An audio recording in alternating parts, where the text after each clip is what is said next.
Hoje é 11 de abril de 2022. São 18 horas menos 3 minutos. O Escriba começa a semana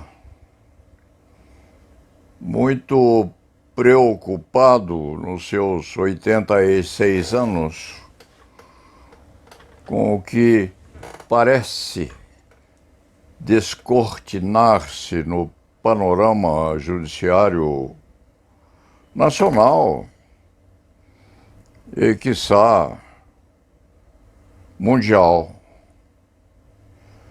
com a substituição paulatina do papel, do papiro, surgido lá no velho condado egipcíaco fenício, pelo computador, pelos telefones celulares, pela eletrônica em geral, obrigando-se o cidadão hoje em dia a carregar essa caixinha preta consigo de dia e à noite, inclusive debaixo do travesseiro, não podendo comunicar-se a não ser por meio dela, caixinha, ou por algarismos postos nas pequenas telas, ou verbalizando com aquilo que se chama de vídeo. À margem disso, principalmente naquilo que significa a especialidade deste antigo advogado criminal há 62 anos, fora os ameaços ao tempo em que era o chamado solicitador acadêmico, fora isso, o que sucede é a substituição gradativa e cada vez mais forçada do contato físico pela aproximação dita etérea entre as figuras surgidas no ecrã dos celulares ou no padrão maior dos computadores. Em outros termos, o processo criminal vem sendo substituído aos poucos e agora com bastante velocidade, aliás, do papel para os algarismos e as efígies constitutivas de letras postas nos computadores e nos telefones celulares. Em outros termos, a aproximação física começa a se transformar cada vez em um contato mais raro, substituindo-se essa imprescindibilidade daquilo que constitui uma das razões primeiras da natureza humana por um faz de conta. Isto poderia ser o surgimento de argumentação no sentido de que o futuro está aí e que essa transformação é permanente, exigível, inadiável, tornando-se inatingível a manutenção do chamado status quo ante, ou seja, aquilo que acontecia antes da pandemia, e mesmo que não houvesse a pandemia, aquilo que aconteceria de qualquer forma. O Escriba, nesse passo, não sabe se fica irritadíssimo com o que vem acontecendo, ou extremamente penalizado com o que vai suceder, sim, porque os réus, na especialidade do acusado, o acusado só lida com a liberdade restrita ou mantida plenamente com os recursos da defesa ou com a atividade defensiva. O escriba fica penalizado, sim, com muito dó o que há de acontecer aos acusados e já vem acontecendo aos réus em geral, às rés em particular, e aqueles que são sujeitos passivos da restrição à manutenção ou à sequência da atividade do homem livre dentro da comunidade. O Leite Fernandes fica assim, com muita pena, com muito dó, esse desvario constitutivo pela substituição do contato físico, da manumissão de umas coisas, de uns objetos por outros, do aperto de mão em si, da aproximação factual, física, material, por esta coisa que constitui, sim, uma falácia, um estelionato no sentido ético ou no sentido moral, em que mesmo as audiências criminais são efetuadas com advogados aqui, outros advogados lá no Pará, terceiros no Paraná, uma quarta parte lá no Norte, uma categoria extremada no exterior. Os réus, se quando presos não se sabe como se faz para se os manter ligados às audiências que, no fim das contas, dizem com eles, presos, prisioneiros, que restam abrigados nas celas ou em outros lugares, nas cadeias podres que nós temos, nos presídios afundados aqui e ali, com defensores dativos convocados às pressas, quando não se consegue prover a defesa contratada para todos, ou quando os miseráveis restam sem defensores, e, na medida em que a defesa é importantíssima, se dá aos presos advogados nomeados que são convocados a ganhar 200, 300 reais a cada audiência ou a cada número de audiências realizadas. O Leite Fernandes fica com dó, sim, porque a justiça penal a ser praticada contra os réus miseráveis se torna até mesmo aquilo que se pode chamar de uma maldade. Uma maldade à qual nós nos acostumamos tanto, e em tal medida que a lembrança do réu nem nos aparece ao cérebro, na medida em que os juízes sequer veem o rosto dos acusados e acusadas, presos e presas. Então, nós estamos trabalhando para a satisfação da forma.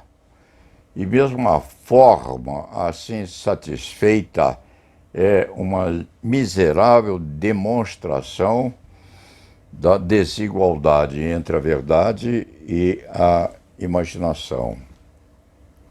Nós estamos a nos transformar, nós todos, juízes sim, promotores de justiça e advogados, estamos a nos transformar em fabuladores.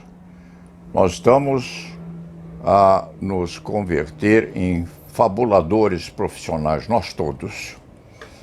E com o Supremo Tribunal Federal reagindo, começando a se preocupar seriamente com o que vem acontecendo no primeiro grau e, quiçá, nos graus coletivos da jurisdição. Este Leite Fernandes já passou do tempo de se amedrontar com a exposição de seu raciocínio na medida daquilo que sente que vem acontecendo.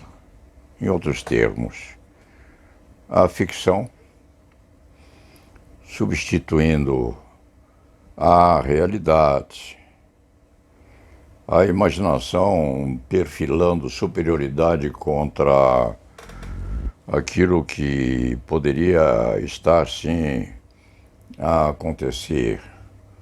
Uma defensoria dativa que raramente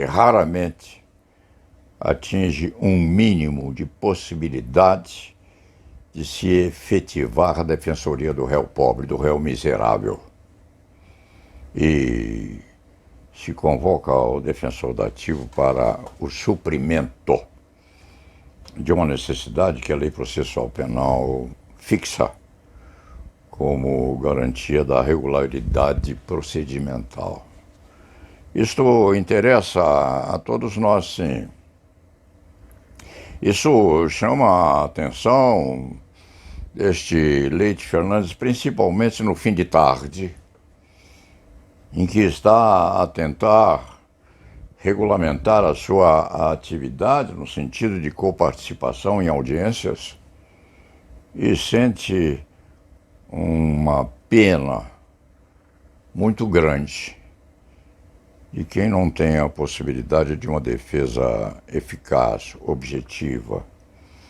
E quando se vê o nome dos réus substituído por iniciais, e quando se vê as atas postas na tela e não mais no papel, e quando se percebe, o escriba leu em algum lugar, nem lembra, nem se recorda onde, quando se percebe que o nosso cérebro precisa acostumar-se, no mínimo, à substituição do papiro, outrora casca de árvores extraídas do verdejante dos bosques e das cercanias das florestas, quando se vê essa substituição feita assodadamente, porque o cérebro humano precisa, no mínimo, acostumar-se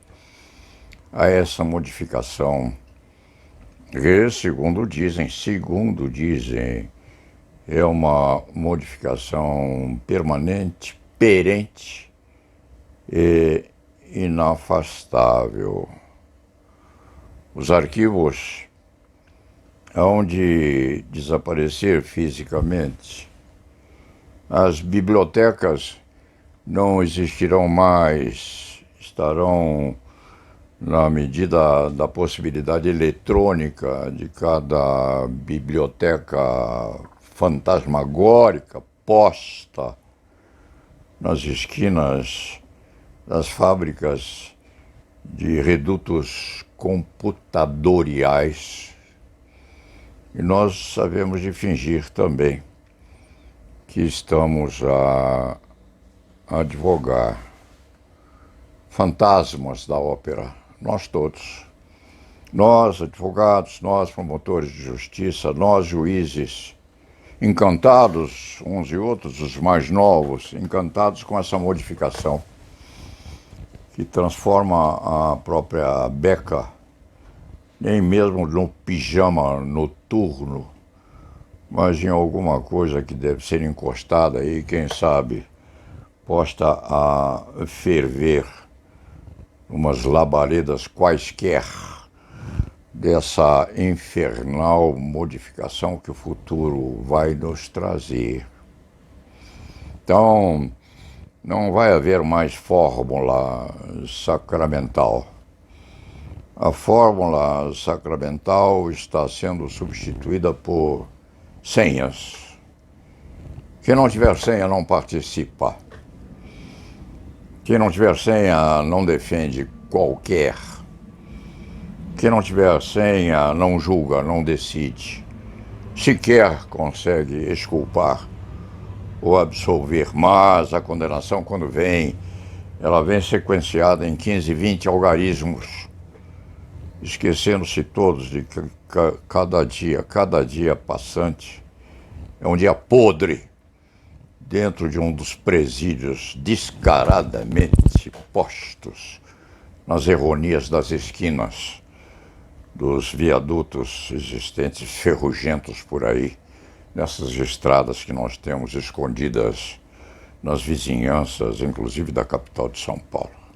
É isso o que nós temos, e o Paulo Sérgio fica desencantadamente a pensar que não precisa mais de livros, não tem mais necessidade da biblioteca, não tem mais imprescindibilidade de estudar, porque com um aperto numa tecla de um computador vagabundo já tem toda a jurisprudência do Supremo Tribunal Federal posta à disposição.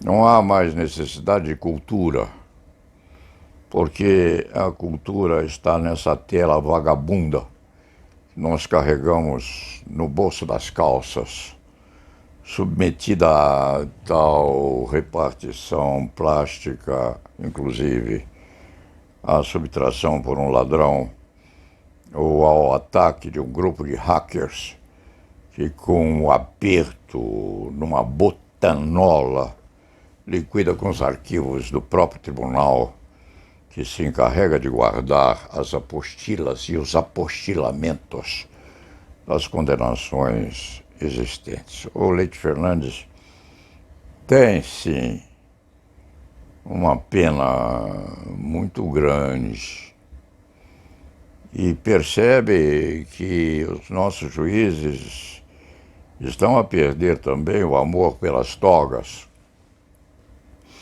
porque aquela veste negra, preta, que significa soberania, supremacia dos nossos juízes, está a ser convertida numa calça jeans posta sob a mesa e substituída por uma gravata encostada no pescoço, à beira ou por fora de uma camisa localizada num gavetão que não é usado ou não é utilizado há muito tempo. É nisso que nós estamos a nos intrometer, nesse futuro que se avizinha à advocacia criminal brasileira. Ao lado disso aí, quantos milhares de advogados nós temos empobrecidos, essas dezenas de comarquetas espalhadas pelo estado de São Paulo e por outros estados do país. Quantos milhares de advogados nós temos formados em escolas de direito vagabundas,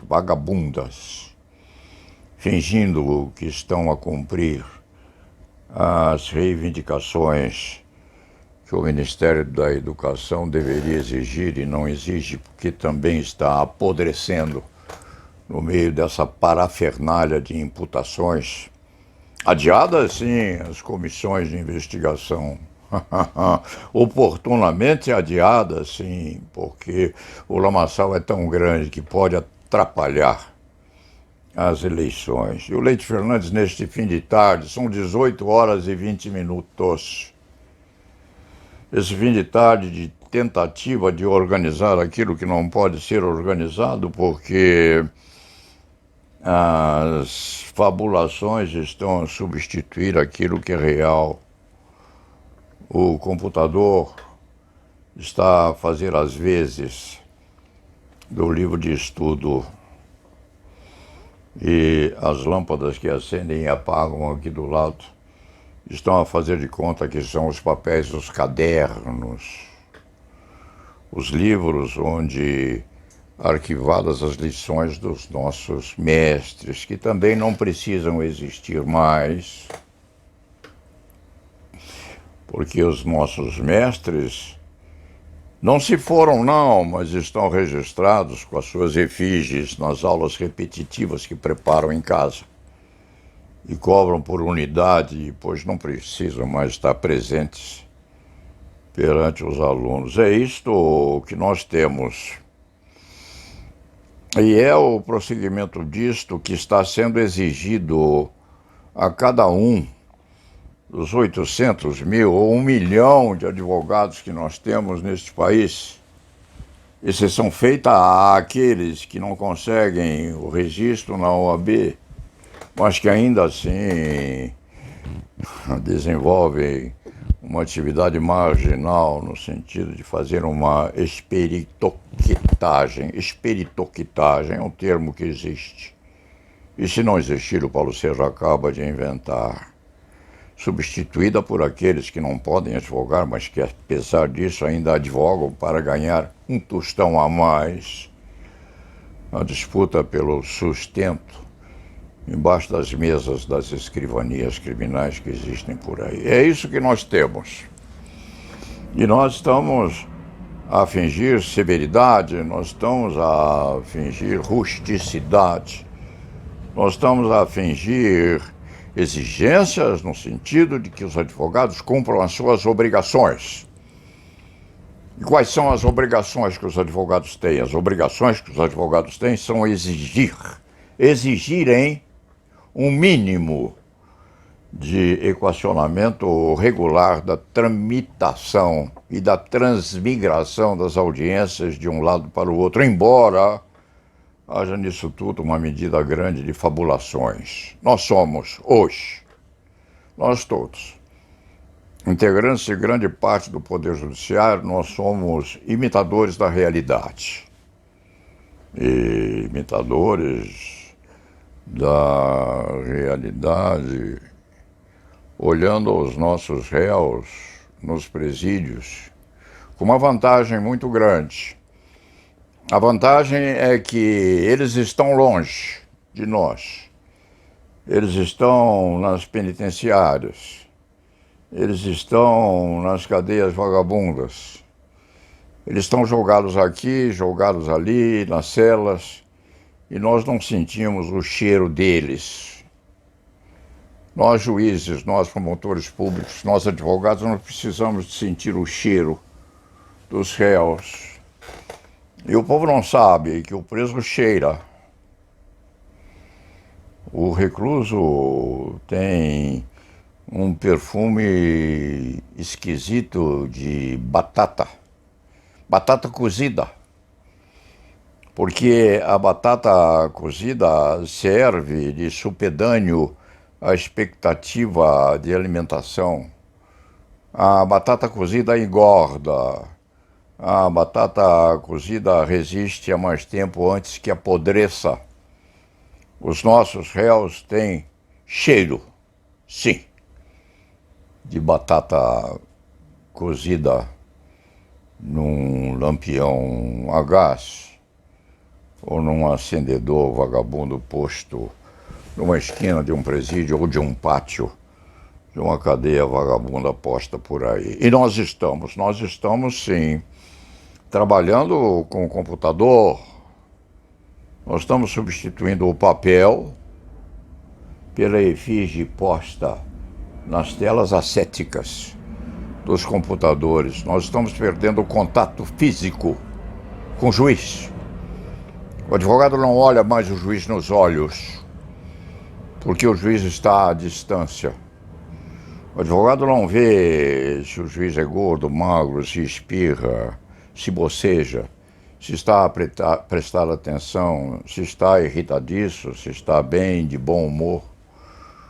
O advogado não lhe dá mais as mãos em cumprimento. O advogado, o juiz, o promotor público usam esses lenços impeditivos, quiçá, e às vezes, do contágio pelo bicho que lhes entra pelos narizes e pelo olfato, durante a audiência menos cuidada na transmigração das inquirições que se fazem também no meio de uma balbúrdia, porque não se sabe mais quem está onde. Onde um está, onde o outro se põe, por que o outro saiu, por que o outro foi ao banheiro, não se sabe sequer se o advogado foi ou não ao banheiro, se o escrevente está ou não ali. E às 18 horas e 25 minutos, o Paulo Sérgio tenta equacionar o todo que passou durante o dia, a fim de purgar seus pecados e suas culpas e tentar preparar uma defesa eficaz para o réu, que está recolhido quilômetros e quilômetros à distância de onde deveria estar, ou seja, no Palácio da Justiça ou no recinto da audiência. Isto se dirá, é um exagero, é uma extravagância? Não, isso é o mínimo, porque há muito mais. E nós temos, sim, 270 e poucas subseções no estado de São Paulo. No Brasil, nem se sabe quantos redutos a nossa grande mãe aqui tem, espalhados para o disciplinamento da classe dos advogados e a contribuição, o contributo à distribuição da justiça. Quantos nós somos?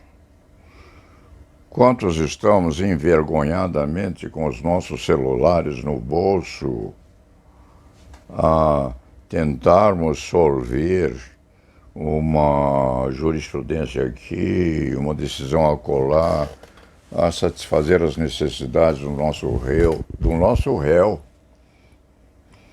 E quantos defensores dativos nós temos por aí espalhados das subseções ou nas centenas de comarcas, buscando a absorção da possibilidade de defesa de um outro réu praticamente exposto à visitação dos gendarmes, porque as defesas dativas são de uma dificuldade também extrema. E se dirá que o Paulo Sérgio está extravasando um dia que termina mal. Não. O Paulo Sérgio está extravasando, no fim das contas, um pedaço muito grande de ira, uma ira santa, uma raiva muito bem posta e com uma imprescindibilidade de ser exposta por alguém. E por uma fatalidade, essa imprescindibilidade vem da boca e vem das entranhas de alguém que já viveu 86 anos. Desses 86, uns 20 e poucos escaparam aos 60 e poucos sobrantes. Paulo Sérgio já viu tudo. Leite Fernandes sabe tudo sobre a justiça. Sabe o que ela tem de bom, sabe o que ela tem de venenoso, sabe o que ela tem de participação nos escombros daquilo que deveria existir e que não existe. Alguém escreveu um livro, A Justiça a Serviço do Crime. O Leite Fernandes substituiria esta expressão por o crime a serviço da justiça, porque quem apodrece é o preso.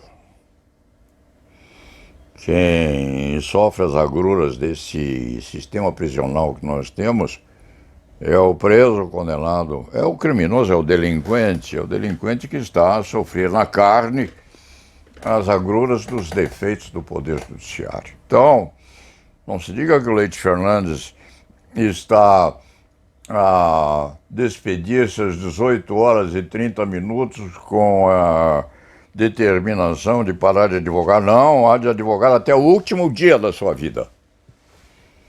E há de advogar, com certeza, com a mesma, poder-se-á afirmar, inclusive, com a mesma virulência, se assim se quiser dizer, com que está a terminar esse expediente de hoje. Dentro do contexto, o Leite Fernandes vai cerrar as portas desta antiga biblioteca e deste repositório daquilo que pôde absorver nesses anos e anos em que a visão se torna mais fraca em razão da necessidade de conhecer mais alguma coisa. Paulo Sérgio vai embora. E há de sonhar em casa com o que disse agora, às 18h30. E há de sonhar e no sonho, fabulando, há de pensar. Ainda não disse o que é preciso dizer.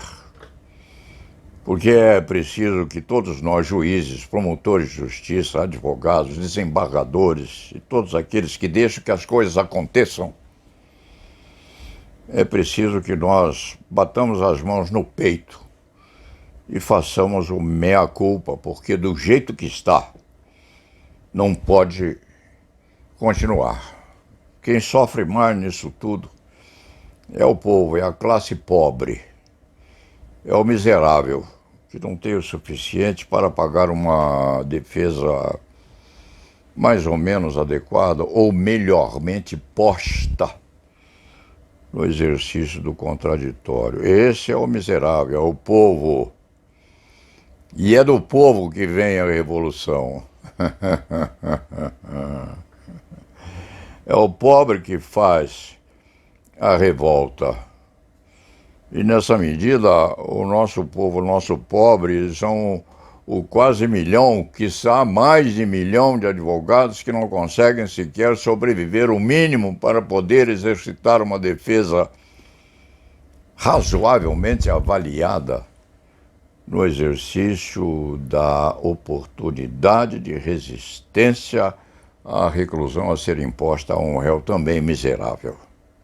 É com isso que o Leite Fernandes termina esta manifestação às 18h30 desta tarde, já à noite, nesta biblioteca, cujas portas vão de fechar hoje e hão de se abrir amanhã.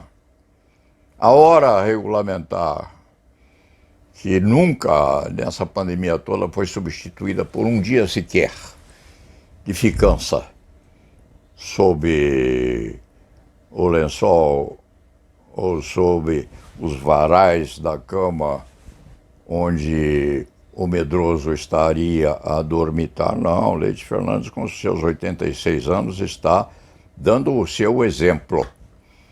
Dando o seu exemplo de resistência, de reação, porque nesta idade que o Paulo Sérgio tem, aos 86 anos, a única circunstância a valorizar o que o Leite Fernandes está a dizer é a idade. Porque para dizer o que o Paulo Sérgio está dizendo não é preciso ter galardão no peito, não. É preciso apenas ter vivido o suficiente para poder dizer.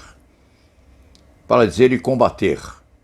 Nós não vamos chegar a lugar nenhum do jeito que nós estamos agindo para impulsionar a nossa apuração de processos criminais. Não chegamos a lugar algum. E os nossos companheiros também não chegam a lugar qualquer, concordando com o que vem acontecendo, cada qual escondido atrás da porta, a saber onde vão todos, e onde vai algum recolher uma miséria para poder sobreviver no dia seguinte. Se fosse necessário uma revolução, uma inversão desses lençóis sujos da distribuição da justiça, se fosse possível fazer, o Paulo Sérgio faria sozinho. Mas não pode. Não pode fazer. O que não significa que esteja a ficar quieto nos varais ensombrecidos, onde as togas deveriam estar para tomar sol. Estão apodrecendo no fundo de um guarda-roupa, esperando que alguém possa vesti-las e possa realmente começar a se preocupar com o que vem por aí. E lá na nave vá.